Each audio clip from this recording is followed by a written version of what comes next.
Welcome to my YouTube channel and new video. तो काफ़ी लोगों का सवाल था स्पेक्ट्रम किताब का इम्पोर्टेंट टॉपिक बताइए।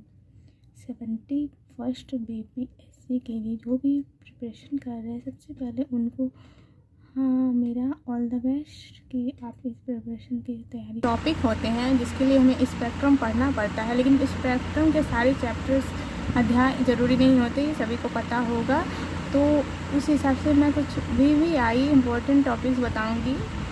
मैं पहले कुछ ऐसे टॉपिक्स के बारे में बताऊंगी जिसको सिर्फ पढ़ना है एक बार या दो बार समझने के लिए। ये हमारा भारत का इतिहास एक्चुअली क्या था, क्या से क्या हुआ, डीपली हमें एक बार पढ़ना बहुत ज़रूरी है। मैं सजेस्ट करूँगी कि आप स्पेक्ट्रम के कुछ चैप्टर्स को इग्नोर बिल्कुल मत कीजिए, उसको पढ़िए, समझिए एंड देन फिर और कुछ ऐसे टॉपिक्स बताऊंगी जिसका आपको नोट्स बनाना है। ठीक है, 3 तरह के स्पेक्ट्रम में अध्याय है। पहला एक तरह का अध्याय है जिसको पढ़ सकते हैं, समझ सकते हैं। दूसरा अध्याय जिसको नोट्स करना इंपॉर्टेंट है, जिससे रिलेटेड क्वेश्चन आपके एग्ज़ाम में पूछे जाएंगे। एंड थर्ड जो है उतना वीवीआई नहीं है, लेकिन आपको नॉलेज होना चाहिए, हल्का फुल्का एक बार पढ़ना चाहिए, क्योंकि ये एक यूपीएससी के लेवल का बुक है। तो जाहिर है कि सारा चैप्टर इम्पॉर्टेंट नहीं होगा हमारे लिए, बीपीएससी एस्पायरेंट के लिए। तो ये कुछ अध्याय शुरुआत में मैं बताऊंगी जो सिर्फ पढ़ना है।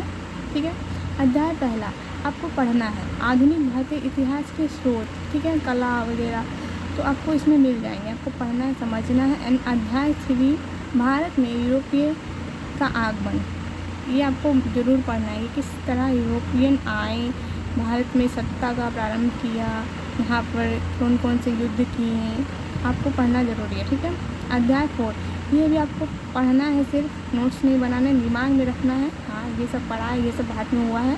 ठीक है, ब्रिटिश विजय के समय भारत की स्थिति क्या रही। ठीक है, एंड अध्याय 5 ब्रिटिश शक्ति का विस्तार एवं सुदृढ़ीकरण।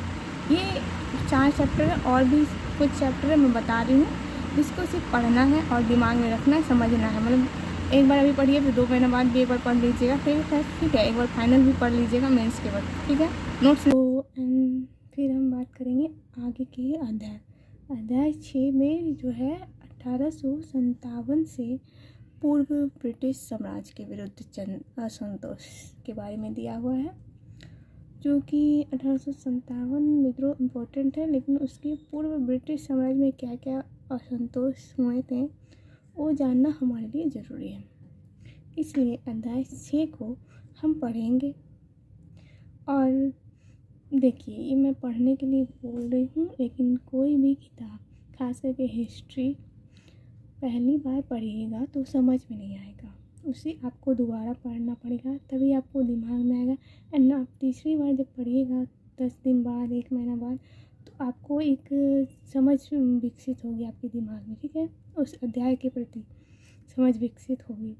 तो अध्याय 7 ये इम्पोर्टेंट है, ये मेंस के लिए इम्पोर्टेंट है। 1857 का विद्रोह, MI, इसको नोट्स बनाना है, आपको पढ़कर 2-3 बार पढ़ना है, आराम से माइंड में थोड़ा विजुअल करना है कि क्या था, कारण, महत्व, विशेषता। ठीक है, परिणाम, फिर इसका नोट्स बनाना है। अध्याय 8 सामाजिक धार्मिक सुधार आंदोलन एंड साधारण विशेषता। ठीक है, ये भी सिर्फ पढ़नी है आपको। ठीक है, इसमें सुधार के बारे में, स्त्री से जुड़े, समाज से जुड़े, सांस्कृतिक तौर पे जुड़े तो है, पढ़ना है। अध्याय 9 भी आपको पढ़ना है, अवलोकन है, इसमें सामाजिक सांस्कृतिक सुधार एवं आंदोलनों का अवलोकन है, जो कि आपको पढ़ लेना है 1 बार 2 बार, जब तक आपको पूरी तरह समझ ना आए पढ़ लीजिए। ठीक है, तो अध्याय 7 हमारा नोट्स बनाने वाला चैप्टर है, तो आप अलग से लिख सकते हैं इसको हाईलाइट करके।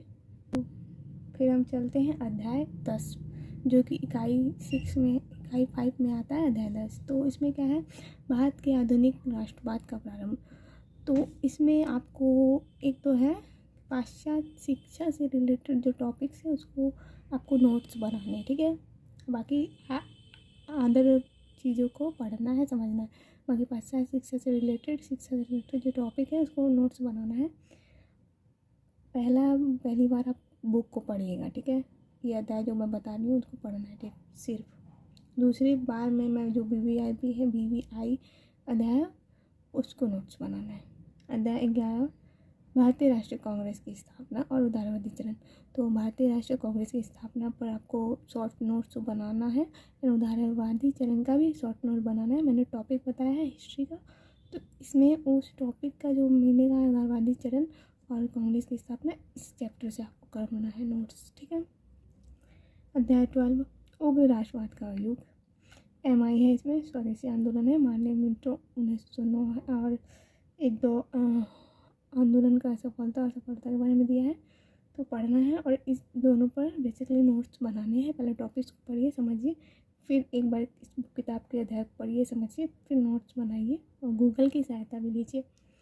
अध्याय 13 क्रांतिकारी गतिविधियों का प्रथम चरण। तो ये ज़रूरी है मेंस के लिए, तो इसका नोट्स बनेगा। तो नोट्स बनने वाले चैप्टर्स हैं आपके ये, इसका भी नोट्स बनेगा एंड इसका भी कुछ नोट्स बनेगा शॉर्ट, इसका भी, ये चारों के नोट्स बनेंगे, ठीक है। शॉर्ट नोट शॉर्ट, ठीक है। पहला बार में पढ़ना है, ठीक है। दूसरा बार में पढ़कर समझना है, फिर नोट्स पर। प्रथम युद्ध के बारे में आप लोग जान लें, अगर नहीं जानते बिगिनर्स है, इस अध्याय को सिर्फ पढ़ना है, ठीक है। और ये अध्याय आपका MI हो जाता है, MI नोट्स। गांधी का अभ्युदय, तो गांधी जी से रिलेटेड जो गांधी जी का व्यक्तित्व के बारे में आप नोट्स बनाएंगे, तो गूगल और इसको पढ़ना पहले ज़रूरी है, ठीक है। गांधी जी, और गांधी जी का बहुत बड़ा सहयोग है राष्ट्रीय आंदोलनों में, तो उसके हिसाब से 16 खिलाफत एवं असहयोग आंदोलन, जो कि MI है, नोट्स बनेंगे, ठीक है। 16, 15 और ये 17 1920 के दशक की स्वतंत्र समाजवादी विचारधारा सिर्फ पढ़ना है, ठीक है। इसका नोट नहीं बनेगा, पढ़ना है, नॉट इम्पॉर्टेंट। ये दोनों आपको नॉट इम्पॉर्टेंट, ओनली रीड करना है आपको, एक बार पढ़ लीजिएगा समझने के लिए, ठीक है। अध्याय 19 सविनय अवज्ञा आंदोलन, गोलमेज सम्मेलन दिया हुआ है। गोलमेज सम्मेलन मेरे ख्याल से एक बार पढ़ लीजिएगा और उसके बाद तो शॉर्ट नोट्स बना लीजिएगा। सविनय अवज्ञा के शॉर्ट नोट्स बनेंगे, बस ये दो टॉपिक इम्पोर्टेंट है। शॉर्ट नोट्स यानी 19 भी इम्पोर्टेंट है। सविनय के बाद की रणनीति भारत में, ठीक है। तो इससे रिलेटेड मेंस में क्वेश्चन नहीं बनते हैं, इतना इम्पोर्टेंट नहीं है, पढ़ लेना है। अगर आप पढ़ने का मन है तो पढ़ लीजिएगा। अध्याय 21 प्रांतों में कांग्रेस का शासन, मतलब कि छोटे छोटे बस्ती, गांव, शहर कैसे कांग्रेस का शासन फैला, उससे रिलेटेड है। तो एक बार जानकारी होनी चाहिए इस बात की, तो पढ़ लेना है, ठीक है। तो इस भाग में आपको 19 है जो कि नोट्स बनाना है, इम्पोर्टेंट है बस, बाकी कोई नहीं। बारे में दिया हुआ है, not important for BPSC, not important. पढ़ने का मन है एक बार पढ़ लीजिए, अभी टाइम है, ठीक है। बाकी जब मेंस का एग्ज़ाम देंगे उस टाइम बिल्कुल भी चैप्टर को नहीं छूना है, जो पढ़ने वाला चैप्टर को नहीं छूना है, क्योंकि एक बार पढ़ के आप समझ चुके हैं, दोबारा नहीं पढ़ना है। जो नोट्स बनाने वाले चैप्टर है उसको ही मेंस के टाइम पढ़ना है और अभी भी पढ़ना है, ज़्यादा से ज़्यादा पढ़ना है, ठीक है। तो अध्याय 23 भारत छोड़ो आंदोलन इम्पोर्टेंट है। आज़ाद हिंद फौज मैंने बोला था सुभाष चंद्र बोस से रिलेटेड है, तो शॉर्ट नोट्स बनेंगे, इम्पोर्टेंट है। 23, ठीक है, नोट्स डाउन दैट्स। एंड अध्याय 24 युद्धोपरांत राष्ट्रीय प्रदेश, नॉट इम्पॉर्टेंट, एक बार पढ़ लीजिएगा बस समझने के लिए, ऐसे ही मनोरंजन नहीं कि जानकारी होनी बहुत ज़रूरी है। भारत के इतिहास की संपूर्ण जानकारी, इसमें एक एक टॉपिक विस्तार से बताया गया है, ठीक है। स्वतंत्रता विभाजन पढ़ लेना है कि स्वतंत्रता किस प्रकार विभाजन हुआ, भारत और पाकिस्तान का स्वतंत्रता किस प्रकार मिला, कौन कौन सी फैक्ट रिलेटेड है, इससे सिर्फ पढ़ लेना है। तो इसमें सिर्फ 22 हमें अध्याय का नोट्स बनाना है। 26वां अध्याय संवैधानिक, प्रशासनिक एवं न्यायिक विकास के बारे में है, और ये आपका VVI चैप्टर बन जाता है, क्योंकि बताया था ना एक्ट और अधिनियम इसी में है, सारे आपको विस्तार स्वरूप पढ़ने को मिल जाएंगे और उसको अच्छे से पढ़िए, शॉर्ट नोट बनाइए। एंड ये VVI है नोट, अध्याय 26 VVI चैप्टर है, आपको एकदम इस पर ध्यान लगाने को, अच्छे से इसको प्रिपेयर कर लेना है, ठीक है, इस चैप्टर को। अध्याय 27 भारत में ब्रिटिश नीतियों का सर्वेक्षण, ये भी इम्पोर्टेंट है। 26-27 दोनों इम्पोर्टेंट है, मोस्ट इम्पोर्टेंट, रैतवाड़ी महलवाड़ी स्थायी बंदोबस्त एक्सेट्रा, इसमें ई में आपको मिलेगा, समझने को भी मिलेगा, पढ़ने भी मिलेगा और रिविजन बेसिस करना है, ठीक है।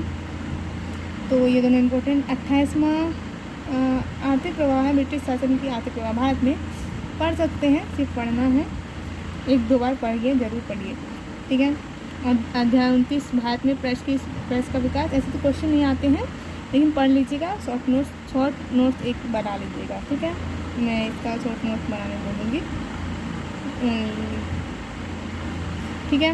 तो इसमें क्या है, 26-27 जो अध्याय है मोस्ट इम्पोर्टेंट हमारा है इसका। तो आगे बढ़ते हैं।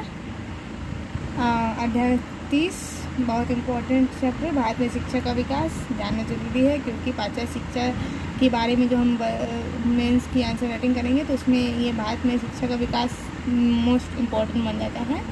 तो ये इम्पोर्टेंट है, MI कर देते हैं, मोस्ट इम्पोर्टेंट नोट्स बनेंगे, ठीक है। अध्याय 31 किसित आंदोलन, इम्पोर्टेंट नोट्स बनेंगे, पढ़ना है, समझना, रिवीजन भी लेना है। अध्याय 32 श्रमिक आंदोलन, ऑफकोर्स मोस्ट इम्पोर्टेंट। एंड अध्याय 33 जो है बिल्कुल इम्पोर्टेंट नहीं है, सिर्फ पढ़ना है नॉलेज के लिए, ओके। तो अध्याय 30, अध्याय 31, अध्याय 32 मोस्ट इम्पोर्टेंट, इससे नोट्स बनेंगे, इससे क्वेश्चन बनते हैं, आप प्रीवियस ईयर के क्वेश्चन देख सकते हैं, उससे भी आपको अंदाजा। तो बढ़ते हैं आगे। भारतीय रियासतें, तो मेरे ख्याल से भारतीय रियासतों को सिर्फ पढ़ना है, नॉट इम्पॉर्टेंट। एंड भारतीय संविधान का निर्माण भी आपको सिर्फ पढ़ना है, पॉलिटी का सेक्शन है, लेकिन आपका अच्छा हो जाएगा पॉलिटी अगर आप हिस्ट्री के आधार पर भी पढ़ लेते हैं एक बार कि भारतीय संविधान का निर्माण किस तरह का हुआ था, तो पढ़ लेना है, ठीक है। राष्ट्रवादी विदेश नीतियों का विकास, विदेश नीति से कोई टॉपिक नहीं दिखा मुझे मेंस के लिए, तो ये सारे चैप्टर सिर्फ पढ़ने के लिए, ठीक है, पढ़ना है, ठीक है, पढ़ना है एंड पढ़ना, नॉलेज होना चाहिए बस। और आगे देखते हैं, लास्ट में चलते हैं। अध्याय खत्म होने वाला है, कुल 40 अध्याय हैं स्पेक्ट्रम में। तो अध्याय जो 38 है, नेहरू के नेतृत्व में स्वतंत्र भारत, तो ये इम्पोर्टेंट है क्योंकि नेहरू जी का आपको व्यक्तित्व के बारे में लिखना है, तो इम्पोर्टेंट है, तो इसका नोट्स बना लेना है एक बार, बढ़िया से पढ़ के बता दूँगी एक बार, एक चैप्टर तक इस प्रकार नोट्स बनाना है, शॉर्ट नोट्स, मेंस के लिए नोट्स, ठीक है। नेहरू के बाद का हमारा नॉलेज होना चाहिए, एक बार पढ़ लेना, ठीक है। तो मित्रों, मैंने 40 चैप्टर के बारे में बताया, मुझे लगता है कि 40 में 12 से 14 ऐसे टॉपिक्स हैं स्पेक्ट्रम के जो मेंस के लिहाजे से इम्पॉर्टेंट है, वरना जितने भी और 20 से 25 चैप्टर हैं सिर्फ नॉलेज होना चाहिए, पढ़ना है सिर्फ, वो UPSC के लिए के माध्यम से लिहाज से इम्पोर्टेंट है। BPSC के लिए 12 से 15 चैप्टर्स ही आपको स्पेक्ट्रम में देना है, जो मैंने गोल किया है उसी पे ध्यान दीजिए एंड नोट्स बनाइए, सबसे पहले लिखिए कौन कौन चैप्टर इंपॉर्टेंट है। तो थैंक यू फॉर वॉचिंग।